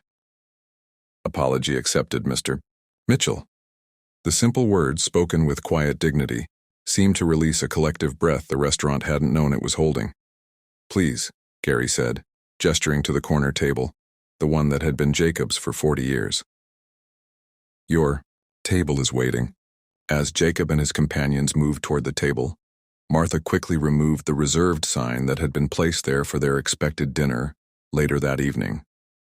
The irony of the gesture, that the table had been reserved for them only after they had been turned away, was not lost on Samuel, whose expression remained skeptical. "We have much to discuss," Henry said, following them slowly. "About old promises and new beginnings." A spontaneous ripple of applause began somewhere in the back of the restaurant. It spread quickly, growing in volume as customers and staff alike expressed their approval of this return to tradition, this restoration of a promise long made. Henry Parker watched with satisfaction, then turned to Morgan Freeman, who had remained a thoughtful presence throughout the unfolding drama. "Thank you," he said simply, "for remembering what we had forgotten." Morgan shook his head slightly. "I just asked questions. The answers were already here, waiting to be heard." "Sometimes," Henry replied, "the most important act is simply asking the right question." He glanced around the restaurant, at the mixture of old and new, tradition and innovation. "My father would be pleased, I think. Not just that his promise is being honored, but that it still matters to so many." Martha approached Jacob's table with menus, her smile genuine for the first time in weeks. "The Tuesday special is still pot roast," she said. "Some things never change." Jacob nodded, a quiet dignity in his bearing. "And some things should never change." Samuel Yoder, still standing, looked across the restaurant at Morgan Freeman. A silent acknowledgement passed between them, recognition that sometimes change requires an advocate, someone willing to speak when others remain silent. "Your mother's recipe," Henry said to Jacob, easing himself into a chair at their table. "Ruth's pot roast. It's still on the menu, though they call it traditional pot roast now." Jacob's eyes crinkled with pleasure. Ruth would be honored. She always said food should bring people together. She was right, Henry agreed. "That's what this place was always meant to do, bring people together." He placed his father's letter on the table. "This belongs with you now, Jacob. A reminder of what binds us together across the years." Jacob touched the yellowed paper gently. "I remember your father writing this. He insisted, though I told him no thanks was necessary. He was a stubborn man," Henry said with a smile. "A good man," Jacob corrected softly. As the conversation at the table continued, other diners gradually returned to their meals, though many cast occasional glances toward the corner table, where past and present seemed to be reconciling. Gary Mitchell stood at the edge of the dining room watching as the restaurant came alive around him. The weight of history, of promises made and kept, broken and restored, settled over the space. Customers who had been strangers moments before now chatted across tables, sharing memories of the old days, of James Parker and his restaurant. "Morgan," Freeman approached him quietly. "Difficult decisions are rarely about right and wrong," he observed. "Usually they're about which values matter most in the moment." Gary nodded slowly. "I was so focused on where this place could go, I never considered where it came from." "The future is always built on the foundation of the past," Morgan replied. "Ignore that foundation, and what you build won't stand for long." Gary glanced around at the faces, Henry Parker's quiet satisfaction, Martha's renewed confidence, Jacob Lapp's dignified acceptance, Samuel Yoder's cautious optimism, Morgan Freeman's thoughtful observation. The tide had indeed turned, revealing a truth that had been there all along, waiting beneath the surface of change and progress. Progress doesn't have to mean erasure, he said, almost to himself. Morgan nodded. The wisest innovations honor what came before, even as they create something new. And in that moment, looking at the living history that filled the restaurant, Gary Mitchell made a decision. "Excuse me," he said to Morgan, straightening his shoulders with new purpose. "There's something I need to do." He walked to the center of the dining room and gently cleared his throat, drawing the attention of the customers. "Ladies and gentlemen," he began, his voice carrying the first notes of genuine humility.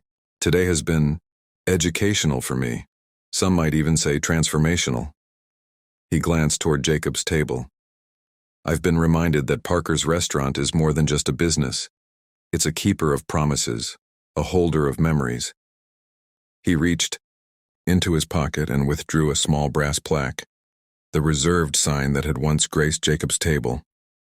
"Starting today, this sign returns to its rightful place. Every Tuesday, now and for as long as Parker's stands." A murmur of approval rippled through the restaurant. "But that's just the beginning," Gary continued. "With Mr. Parker's permission, I'd like to propose something more permanent." He turned to Henry. "A commemoration of the Amish contribution to this restaurant. Perhaps a plaque by the entrance, with your father's letter and photographs from the rebuilding." Henry's eyes brightened. "I think that's an excellent idea, Gary.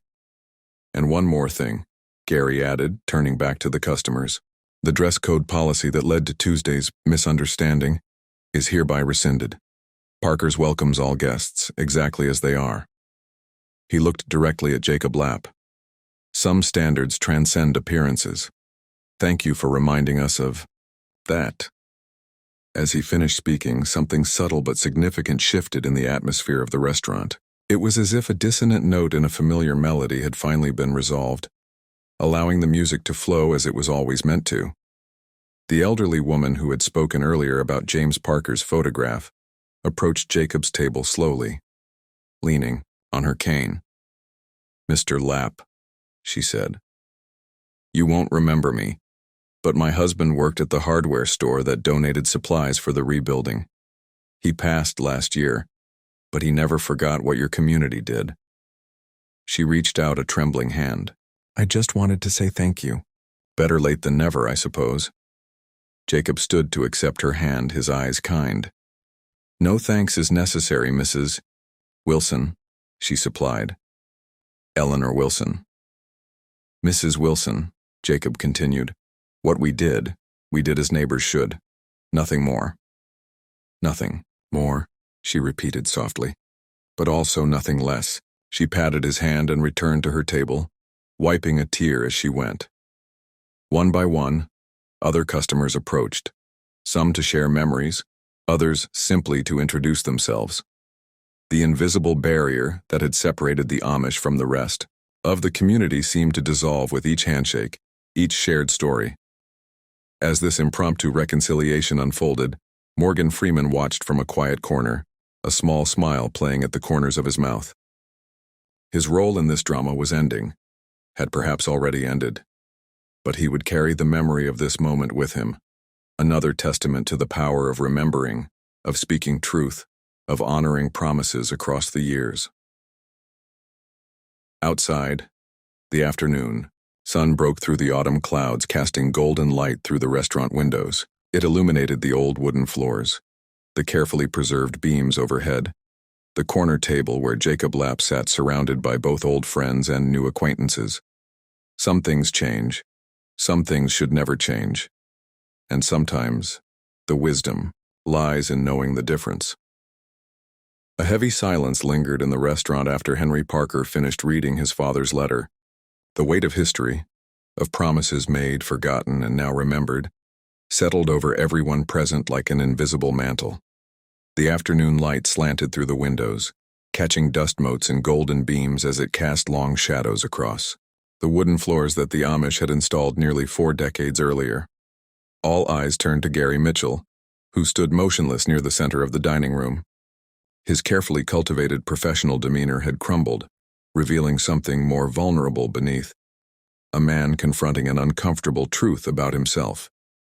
His gaze moved from the letter in Henry's hands to Jacob Lapp's weathered face, then to the curious eyes of the customers who waited to see what would happen next. In that moment of scrutiny, something shifted in Gary's expression.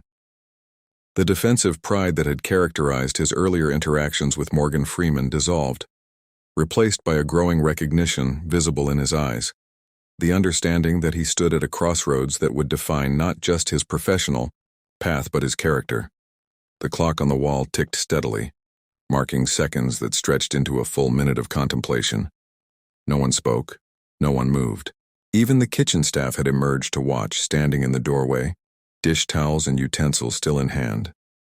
Gary was not a villain. He was a man who had lost sight of what mattered, a man who had confused progress with erasure, a man who had carried his own wounds into decisions that affected others. Now faced with undeniable evidence of a commitment that predated his authority, he had a choice to make. Martha Reeves watched him intently from behind the counter, her hands nervously folding and refolding a clean napkin. Samuel Yoder stood, protectively near Jacob, his young face revealing both skepticism and a cautious hope.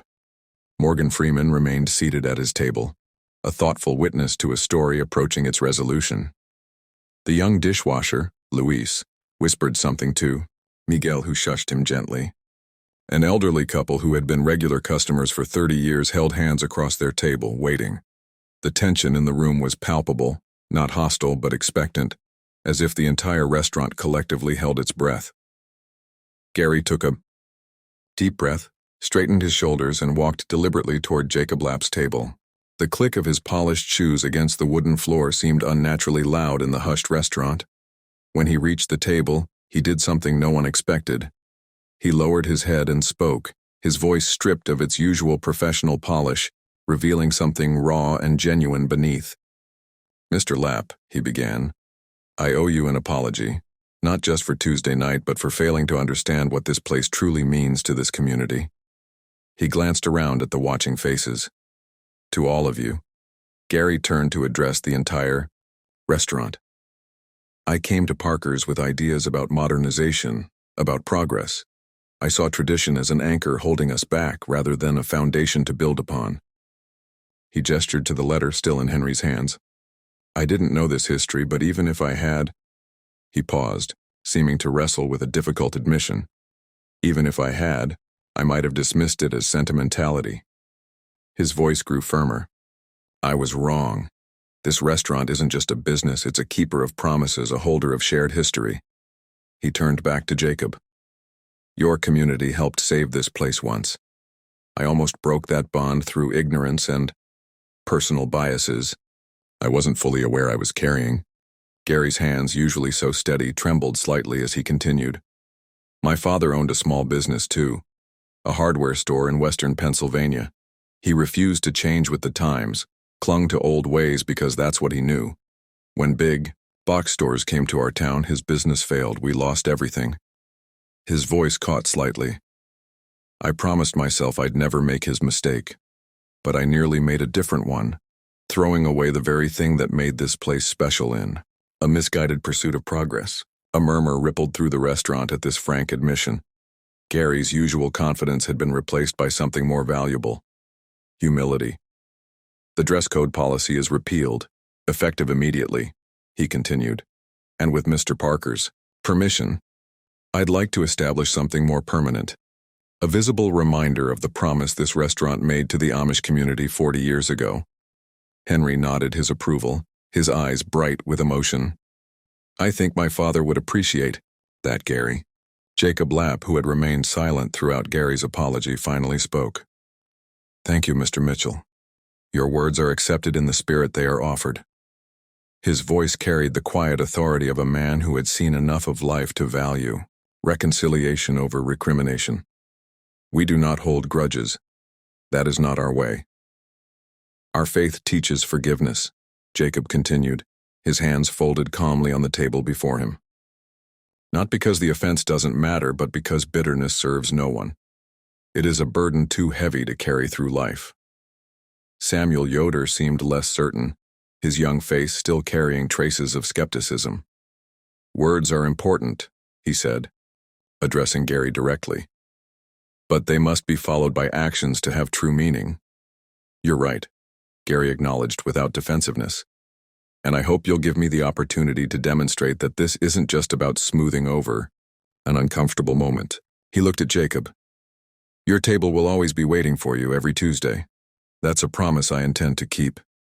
An elderly woman at a nearby table dabbed at her eyes with a napkin. James Parker would be proud, she said, not quite under her breath. He was a man who understood the value of a promise kept. The tension that had filled the restaurant began to dissolve, replaced by a sense of witnessing something significant, a community reconnecting with its history, a wrong being righted, a promise renewed. Miguel, the head chef, stepped forward from the kitchen doorway. If I may say something, he began, his accent thickening with emotion. When I came to this country 15 years ago, Parker's was my first job. Mr. Parker, James Parker, hired me as a dishwasher when no one else would take a chance on someone who barely spoke English. He looked at Jacob. He told me about your community, about how you helped rebuild after the storm. He said it taught him that sometimes the greatest strength is in helping others without being asked. Miguel turned to Gary. I think maybe we all forgot that lesson for a while. But it's good to remember. Henry Parker eased himself to his feet, leaning on his cane. Since we're all here, he said, his voice carrying the authority that came from decades of stewardship, I'd like to make something official. He held up the letter. My father's promise was not conditional or temporary. It was meant to stand as long as these walls do. He turned to Gary. I'm officially amending your management contract to include honoring this commitment, not as a suggestion, but as a core principle of how Parker's operates. Gary nodded without hesitation. I accept that amendment. And to ensure this history is never forgotten again, Henry continued, I propose we create a permanent record of it. A plaque near the entrance, perhaps. Something that tells the story of the storm, the rebuilding, and the promise. I know someone who could help with that, Jacob offered. Eli Fisher's grandson is a skilled metal worker. He could craft something worthy of the story. David Fisher? Asked an older man sitting near the window. That boy's work is remarkable. He made a weather vane for our church last year. Beautiful craftsmanship. The very same, Jacob confirmed. He combines our traditional methods with new techniques he learned in the outside world. A fitting symbol, perhaps, for what we're discussing today. The conversation turned to practical matters. The wording of the plaque, its placement, when it might be completed. The simple business of moving forward together began to replace the tension of confrontation. Martha approached Jacob's table with a pot of coffee, her smile genuine as she filled cups and took lunch orders. The pot roast is especially good today, she said. Miguel's been working on getting the seasoning just right. Ruth's recipe? Jacob asked. Martha nodded. As close as we can get it, though I'm sure she had some secret ingredient we haven't figured out. Patience, Jacob said with a small smile. That was Ruth's secret ingredient in everything she did? He looked at Samuel. She would tell our children, rushing only gets you somewhere faster, not better. Samuel's expression softened at the mention of Jacob's late wife. I remember Grandmother Ruth saying that. She said it often when I was learning to carve wood. Around the restaurant, other customers gradually returned to their meals, though many cast occasional glances toward the corner table where reconciliation was unfolding. A few approached Jacob and his companions, some to apologize for not speaking up on Tuesday, others simply to introduce themselves or share memories of James. Parker and the old days Bill Thomas, the town's retired postmaster, stopped by the table. Good to see you back, Jacob. Place wasn't the same on Tuesdays without you.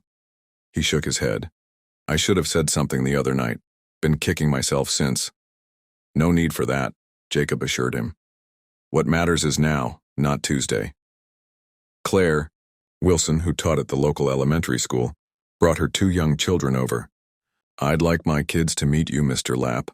I've been teaching them about the different communities in our area. and I'd love for them to understand more about your traditions. Jacob smiled at the children.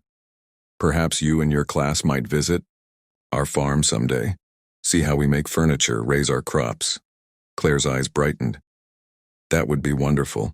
A real field trip rather than just pictures in books. One by one, these small bridges were extended, tentative at first, then with growing confidence as the natural human desire for connection overcame the artificial boundaries that had been erected. An elderly man with a cane made his way slowly to the table. Jacob, he said, his voice quavering slightly. It's Harold Bennett. Don't know if you remember me. Jacob stood immediately. Of course I remember, Harold. You owned the lumberyard that donated materials for the rebuilding. Harold nodded, clearly pleased to be remembered. Wasn't much compared to what your folks did, but I'm glad to have been a small part of it. He gestured to the restaurant around them. Good to see things getting back to how they should be. As the afternoon progressed, the restaurant became a place of healing, not just between Gary and the Amish, but within the larger community itself. Neighbors who normally only exchanged polite nods found themselves in conversation. Stories were shared across tables. The invisible walls that often separate people in small towns between old-timers and newcomers, between different traditions and ways of life, seemed temporarily lowered. Morgan Freeman watched these interactions with quiet satisfaction, his presence a steady anchor in the evolving scene. He caught Jacob's eye across the room and received a small nod of acknowledgement, a silent thank you from one man of dignity to another. When Gary approached his table, Morgan gestured to the empty chair across from him. The manager sat down, exhaustion and relief mingling in his expression. That couldn't have been easy, Morgan observed. Gary shook his head slightly.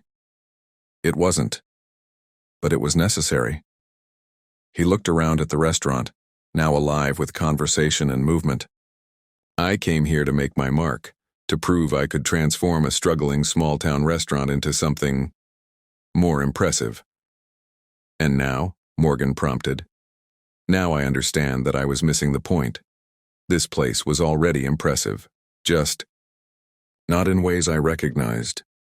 Gary's fingers traced a pattern in the condensation on his water glass. My father had a hardware store when I was growing up, refused to change with the times. When the big box store opened outside town, he slowly went under, lost everything. I promised myself I'd never make his mistake. But you nearly made a different one, Morgan observed. Gary nodded. Throwing away the very thing that made this place special in the name of progress. He glanced toward Jacob's table. Thank you for not letting that happen. I just asked questions, Morgan replied. The answers were already here. Sometimes we need an outsider to help us see what's right in front of us, Gary said. I won't forget that lesson. He looked down at his hands for a moment. You know, I've been thinking about my father since all this happened. He was stubborn, stuck in his ways, but he cared about his customers, knew them all by name. Sometimes let people who were struggling pay their bills when they could, not when he demanded. A rueful smile crossed his face. Maybe he wasn't completely wrong after all. Perhaps, Morgan suggested gently, there's wisdom to be found in both approaches. Growth that honors what came before. Gary nodded slowly. A balance, not erasing the past to create the future, but building on it. He straightened in his chair, something of his old confidence returning, though tempered now with humility. I think Parker's has a chance to be a model of that balance, if I do my job right. As evening approached, Henry Parker made his way to the center of the restaurant and gently tapped a glass with a spoon. The conversations quieted as people turned their attention to him. Friends, he said, his voice carrying easily through the now hushed space. Today has been unexpected, but in the best possible way. He smiled. Parker's restaurant has always been more than just a place to eat. It's been a gathering spot for this community, a place where stories are shared, where history lives. Today we were reminded of that. He gestured to Jacob and his companions. The promise my father made to the Amish community 40 years ago wasn't just about welcoming them as customers. It was about recognizing our shared humanity, our responsibility to one another. That's a promise worth keeping, not just by this restaurant, but by all of us. Henry raised his water glass. To remembering what matters, to promises kept, to Parker's, past, present, and future. Glasses were raised throughout the restaurant. To Parker's, came the response, voices blending, in affirmation. As the impromptu toast concluded, Jacob stood slowly. "If I might add something," he said, his quiet voice somehow carrying to every corner of the room. "In our tradition, we do not make a practice of formal ceremonies or public speeches, but some moments call for words to be spoken." He looked at Henry, then at Gary, and finally at Morgan. "What happened Tuesday was unfortunate, but what has happened today is beautiful. Not just the restoration of a place at a table, but the renewal of understanding between neighbors." He smiled slightly. "Our way is to find blessings even in difficulties. Today has been such a blessing." Samuel, standing beside him, nodded in agreement, the last of his skepticism seeming to fade in the face of his elder's wisdom, and the genuine remorse demonstrated by Gary. As the evening deepened, the restaurant began to empty, customers departing with farewells warmer than usual, promises to return soon. Yet the core group remained, Jacob and his companions, Henry, Gary, Martha, Morgan, and a few of the longtime customers who seemed reluctant to see this remarkable day end. Henry approached Jacob's table one last time. "My driver will take me back to Pittsburgh tomorrow," he said. "The doctors insist I shouldn't strain myself further, but I wanted you to know how much it means to me that this situation has been resolved as my father would have wished." Jacob stood to shake Henry's hand. "Your father was a good man. He lives on in the values you uphold. And in this place," Henry added, looking around at the restaurant with affection, "I believe it's in good hands now." He glanced at Gary, who was helping Martha clear a nearby table, his suit jacket removed, his sleeves rolled up, a symbolic lowering of barriers that would once have been unthinkable. The next morning dawned clear and bright, the autumn sun gilding the changing leaves with gold and copper light. Morgan Freeman stood on the sidewalk outside his hotel, overnight bag in hand, waiting for Walter to bring the car around for their long-delayed fishing trip. "Sure you don't want to stay for the unveiling?" Walter asked as he pulled up to the curb. Henry called. "They're going to install the plaque this afternoon. Rush job, apparently. The Fisher boy worked through the night." Morgan shook his head, placing his bag in the trunk. "I've done what I came to do. The rest belongs to them." "You changed things here, you know," Walter said as they drove slowly through town. "In just a few days." "I just helped them remember what they already knew," Morgan replied, watching the familiar storefronts slide past. "Communities have a way of healing themselves when given the chance." Walter chuckled. "Always modest. But I saw what happened at Parker's yesterday. Word travels fast in a small town. Half the people at the bar last night were talking about the Morgan Freeman effect." "The what?" "That's what they're calling it. How you just asked a few questions and suddenly everyone remembered who they really were." Walter shook his head in admiration. "It's like that voice of yours doesn't just narrate stories. It helps create better ones." Morgan smiled but said nothing, his gaze drawn to a young Amish man riding a horse-drawn buggy along the shoulder of the road. The juxtaposition of the traditional conveyance against the backdrop of modern storefronts seemed suddenly significant, a visual representation of different worlds coexisting, neither diminishing the other. As they approached Parker's restaurant, Morgan asked Walter to stop for a moment. Through the large front window, he could see activity inside, Martha arranging flowers on the tables, Miguel emerging from the kitchen with a tray of fresh pastries, Gary reviewing paperwork at the counter. It looked like any other morning routine, yet something fundamental had shifted. Near the entrance, a young Amish man was carefully positioning something on the wall, a brass plaque that caught the morning light. Henry Parker stood nearby, leaning on his cane, offering occasional direction. Even from outside, Morgan could make out the words etched into the metal. In honor of those who built this place, not just with their hands, but with their kindness. The Amish community of Fieldbrook, 1985. Below this was a smaller inscription. This restaurant stands as a promise kept, all are welcome here. The plaque was bordered by intricate metalwork, a design that incorporated both traditional Amish motifs and modern elements, a physical embodiment of the balance Gary had spoken of the previous day. Morgan smiled slightly, satisfied.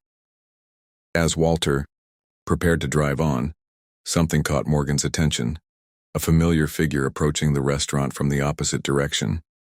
Jacob Lapp walking alone this morning, his pace unhurried but purposeful. A few passers-by greeted Jacob with newfound warmth. A shopkeeper emerging to sweep her sidewalk paused her work to nod respectfully. A mail carrier called out a friendly, "Good morning." Small gestures perhaps, but significant in their acknowledgement of a presence too long taken for granted. Martha looked up as she finished arranging the last table and noticed Jacob through the window. With a warm smile, she hurried to the door, opening it wide and holding it as the elderly Amish man approached. "Good morning, Jacob," Morgan heard her say as he stepped from the car for a better view. "Your table's waiting." Jacob Lapp nodded his thanks and stepped inside, his passage unimpeded, his welcome assured. This time, no one stopped him. From inside, Morgan could see Henry turning from the newly installed plaque to greet Jacob, his face lighting up with genuine pleasure.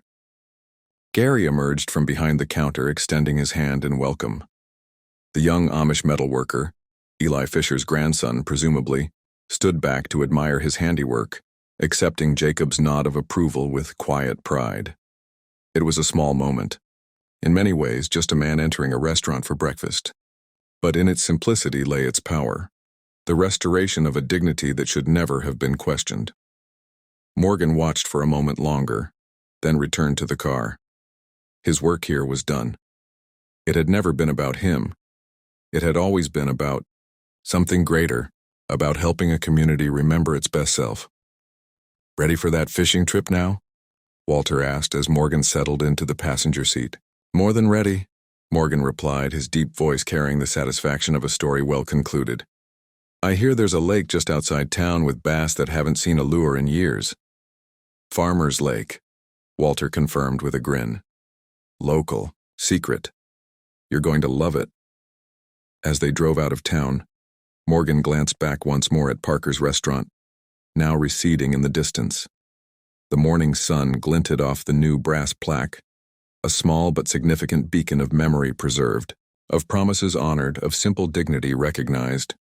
Some debts can never be fully repaid, but they can always be remembered. 3 weeks later, on a crisp Tuesday evening as autumn deepened toward winter, Parker's restaurant hummed with activity. The dinner crowd was unusually large, a mixture of regulars and curious newcomers drawn by the story that had spread throughout the region. At the corner table sat Jacob Lapp with Samuel Yoder and several other members of the Amish community. Their table was adorned with a small reserved sign that would remain there every Tuesday from now on. The brass stand holding the sign had been crafted by David Fisher, another example of his skill in metalwork. The restaurant itself had undergone subtle changes in the weeks since the confrontation. The abstract art remained, but was now complemented by historical photographs of the town and the restaurant, including several showing the Amish community's work rebuilding after the storm. The modern lighting fixtures coexisted with restored elements of the original decor, a balance of old and new that seemed to satisfy both longtime customers and the new clientele Gary had hoped to attract. Gary Mitchell moved through the dining room with a new ease, stopping occasionally to chat with customers or check in with staff. The rigid perfectionism that had characterized his early management style had softened into something more genuine, more connected to the people around him. When he reached Jacob's table, he paused. "Is everything to your satisfaction, Mr. Lapp?" Jacob nodded. "The pot roast is excellent. Please tell Miguel he's found Ruth's secret." Gary smiled. "I will." He hesitated, then added, "We're introducing a new menu next week. More locally sourced ingredients, dishes that reflect the heritage of the region. I'd value your opinion on some of the offerings if you're willing." "I'd be honored," Jacob replied. "Perhaps Samuel could join us for that discussion.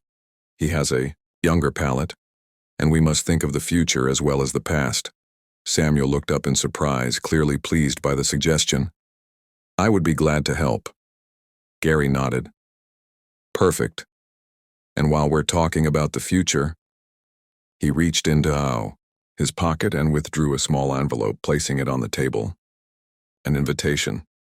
We're hosting a community dinner next month to raise funds for the high school's agricultural program.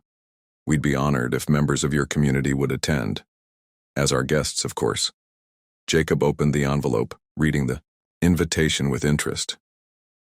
A bridge between traditions, he said, nodding approvingly at the wording. A worthy cause. We will be there.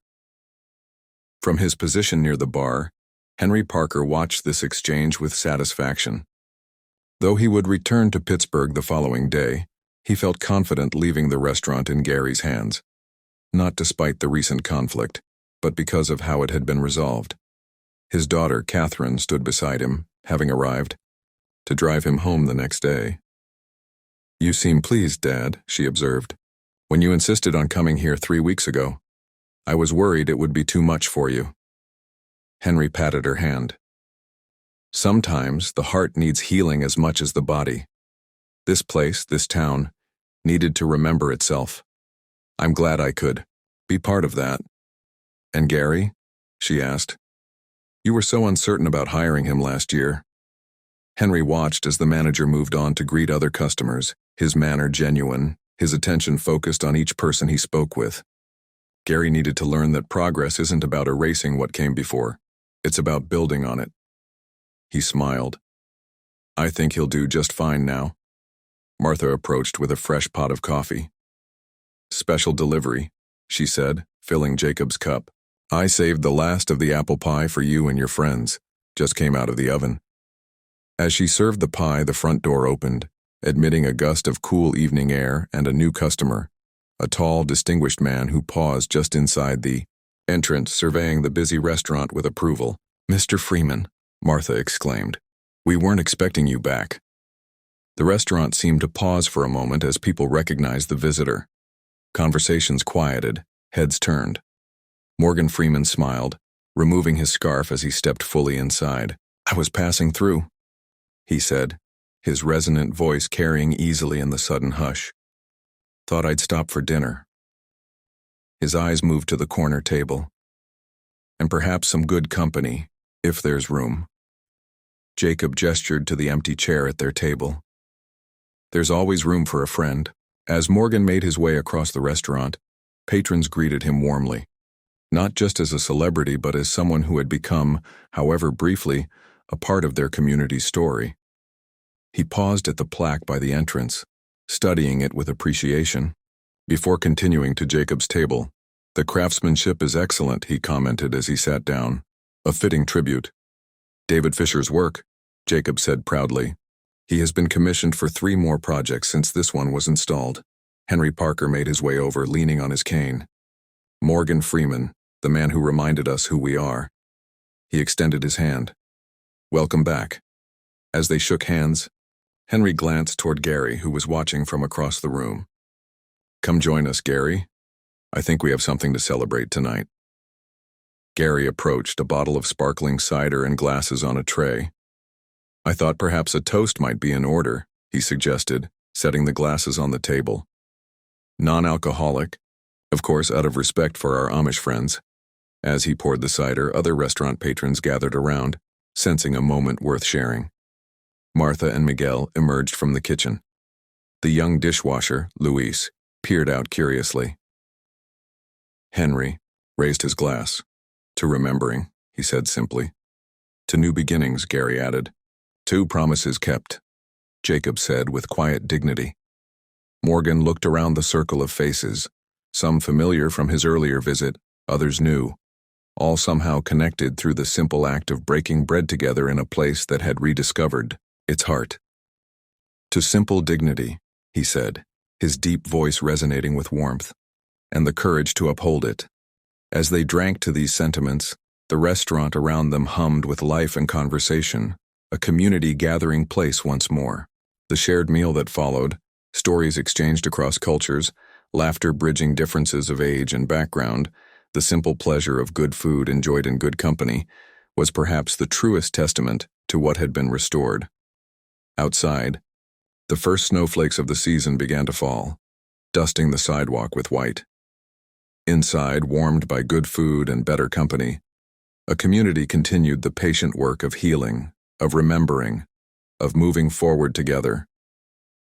Through the window, the lights of Parker's restaurant cast a warm glow onto the darkening street, a beacon of welcome in the deepening night. Above the door, the new plaque caught the golden light, its message simple but profound. In honor of those who built this place, not just with their hands, but with their kindness. Some things change, some things endure. Wisdom lies in knowing the difference. Up next, we have 2 more incredible stories that are waiting for you. Just click the image you want to watch and it will take you there. If you enjoyed this video, make sure to subscribe. It would mean a lot.